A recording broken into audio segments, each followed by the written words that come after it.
Sympa, non? Bon, je vous montre comment on fait. C'est parti.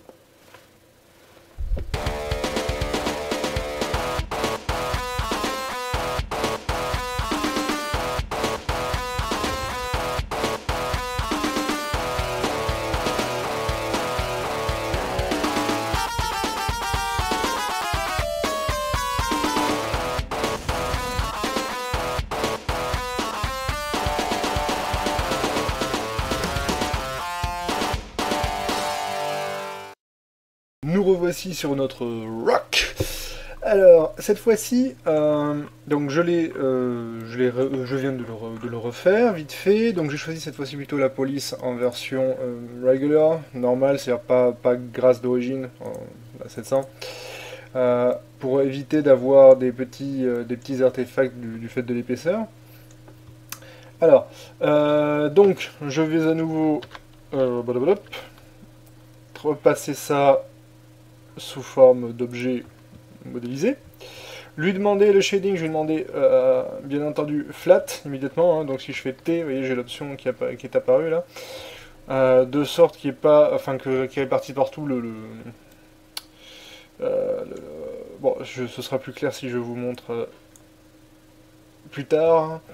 Donc nous allons simplement ici choisir que cette zone devienne, puisque vous voyez l'objet en bas correspond. Ce bouton vous indique à quoi correspond la zone, la fenêtre qui se trouve ici, enfin l'onglet pourrait-on dire. Je ne sais pas exactement comment exprimer ça. La division d'écran. Donc je vais lui demander des nodes, des nœuds, parce qu'on va pouvoir concevoir le matériau de cette façon. Matériau que je recrée, voilà. Donc un matériau... ah, attendez. Hop, voilà, en cycles, évidemment. Donc, le matériau, alors, vous voyez, là, je vais lui dire, ajouter un nœud, hop, je me retrouve avec ça. Je vais lui demander ici de me faire un... Oui, c'est bon, je suis dessus, hop. Un temps réel, bon, là, a priori, voilà, j'ai... la lumière qui est là-haut, qui va devenir un spot. Je vais lui demander de passer ici. On va rapatrier la caméra.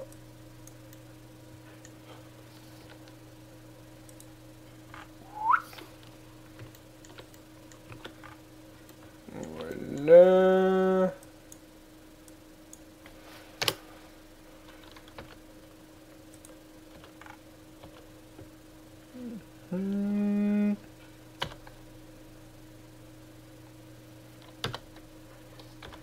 Non, plutôt comme ça.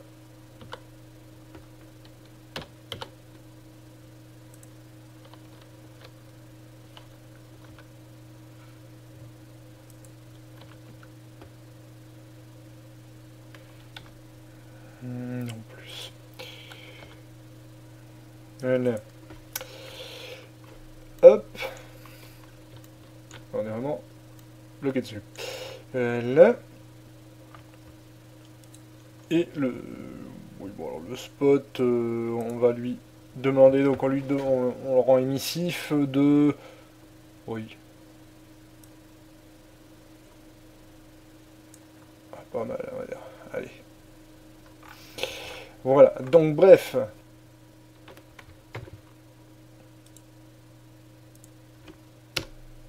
Là. Hop, et on va dire que toi...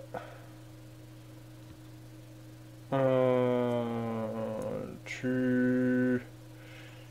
Juste blanc. Mais on va rajouter...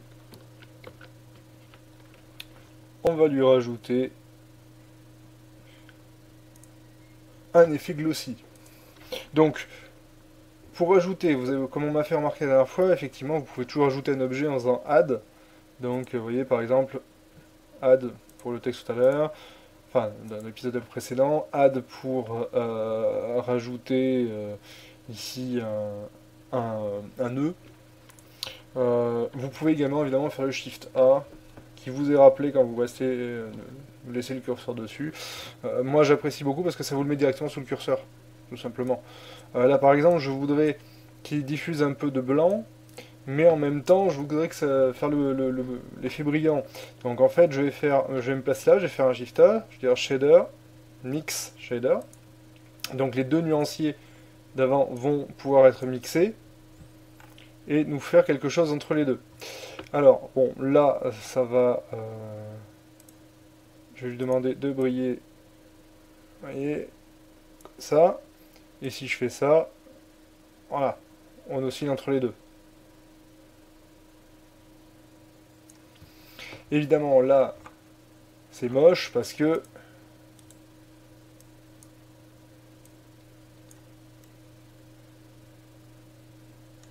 parce que j'ai fait des bêtises. Hop.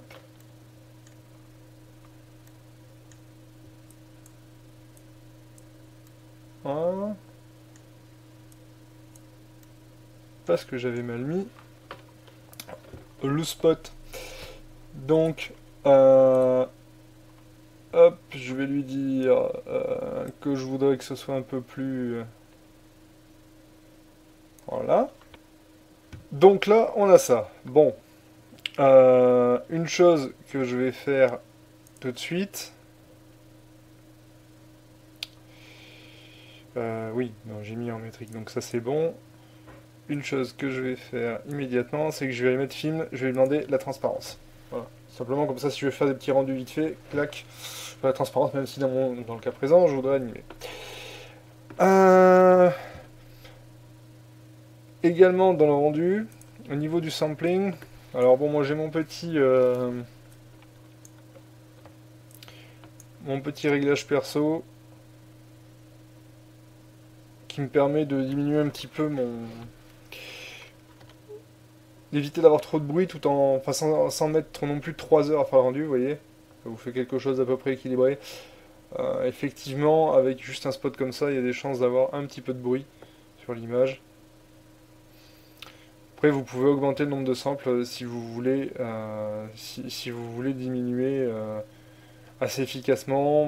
Bon, vous voyez, je passe une fois pour les éléments diffus, 2 fois pour les brillants, de transmission, occultation ambiante. Bon, après, c'est à chacun de voir, de faire ses petits essais là-dedans, mais je vous recommande vraiment de faire ça par branche.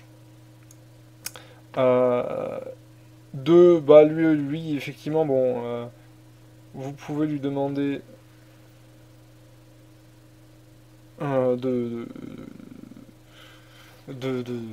d'échantillonner toutes les lumières et après, bon, bah, comme je dis, suivant le nombre de passages, plus vous allez passer et plus il va pouvoir affiner ça.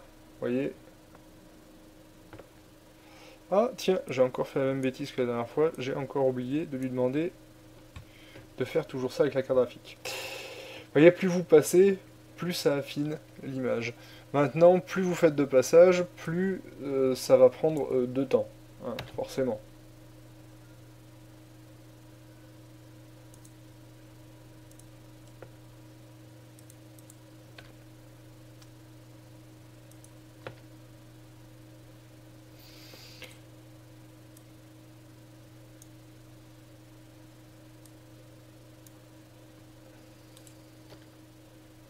Voilà. Je lui enlève le rendu OpenGL à côté.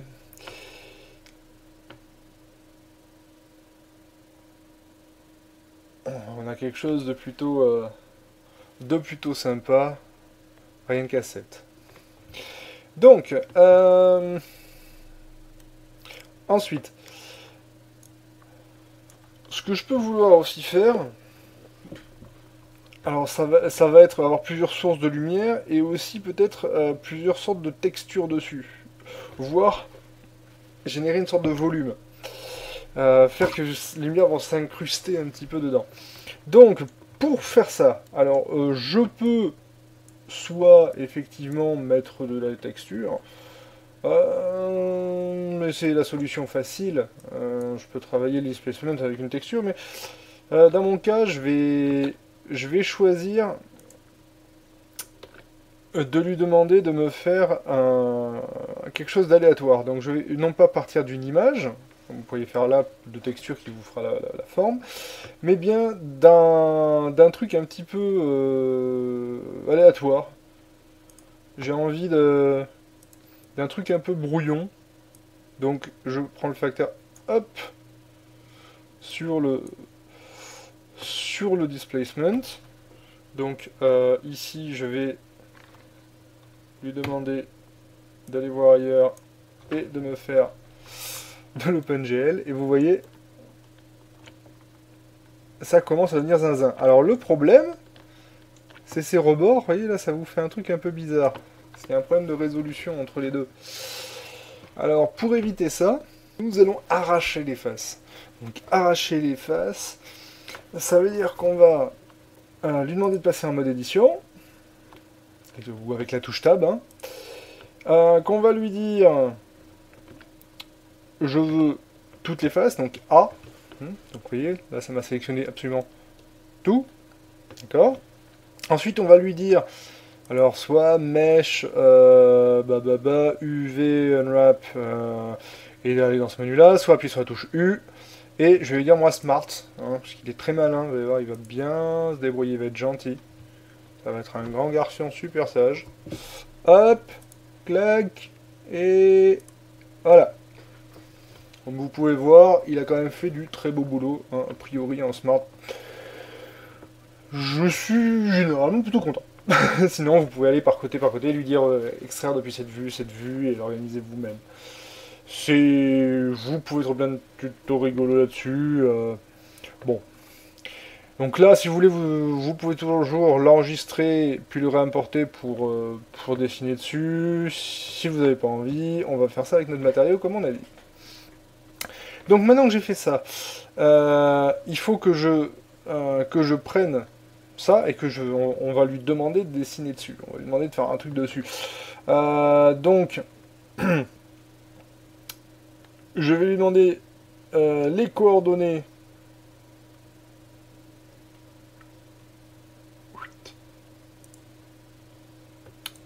des coordonnées de texture. Je vais prendre depuis l'UV et amener ça au vecteur.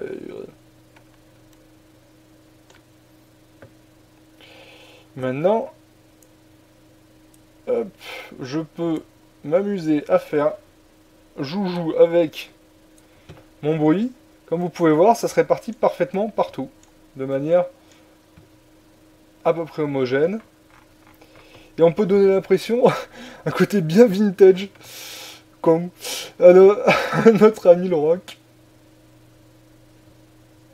Alors là, bon, c'est affreux.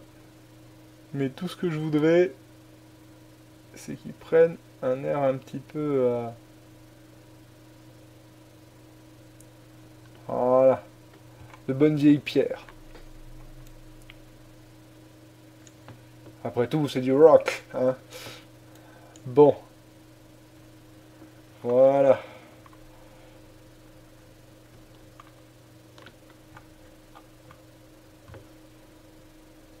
Donc ici, on va reprendre là. Hop.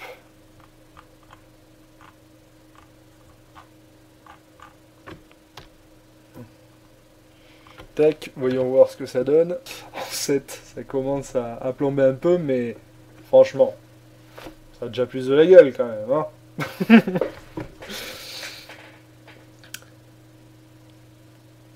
Donc là, on a un bon vieux rock. Fait de manière assez simple, mais très efficace. Alors, vous pouvez également, si vous voulez pas travailler avec la noise texture, comme je dis, ou voilà, moi je m'amuse à bricoler comme ça.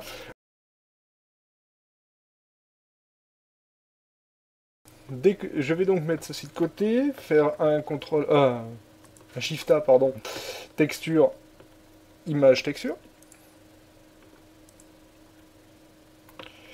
Donc là, non, je vais aller directement là-bas.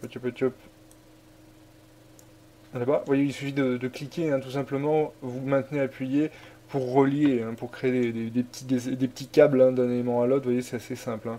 Quick, où je mets dans le vide si je veux qu'il disparaisse.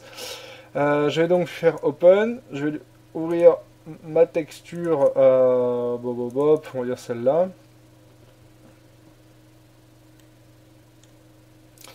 Et je vais me retrouver avec la texture qui va se diffuser.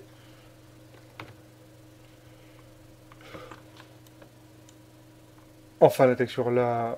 Ah, j'ai connecté le mauvais. Pardon. Et la texture qui va venir se balader sur l'UV. Bon, là en l'occurrence, celle-là elle va pas être terrible. Attendez, bougez pas. J'en avais une autre qui serait peut-être plus marrante pour ça en fait. Ouais, il va falloir changer la résolution de la texture en question qui va pas. Donc il va me falloir faire jouer avec les coordonnées. Donc, comment faire? Ben, on va tout simplement on va lui demander le mapping. Quick. Je l'intercale entre les deux, vous voyez, ça se connecte tout seul. Hein. Donc, le mapping. Alors, je vais lui dire que je veux que la texture, tu me multiplies par 5 la résolution dans tous les sens. Bim. Comme vous pouvez voir, il l'a répété plus souvent, en fait. Donc là, je me retrouve avec une résolution de texture assez intéressante. Mais je vais peut-être encore...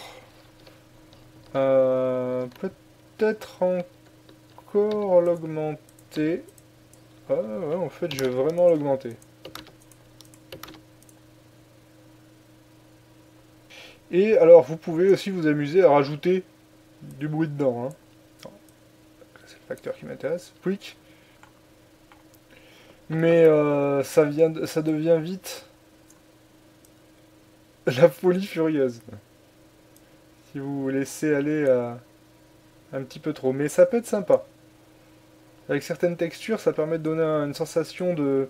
par exemple, avec des métaux d'usure, quand ils sont restés très longtemps au fond de l'eau. Vous voyez, par exemple, faire une texture d'un vieux sous-marin, un truc comme ça dans les jeux vidéo.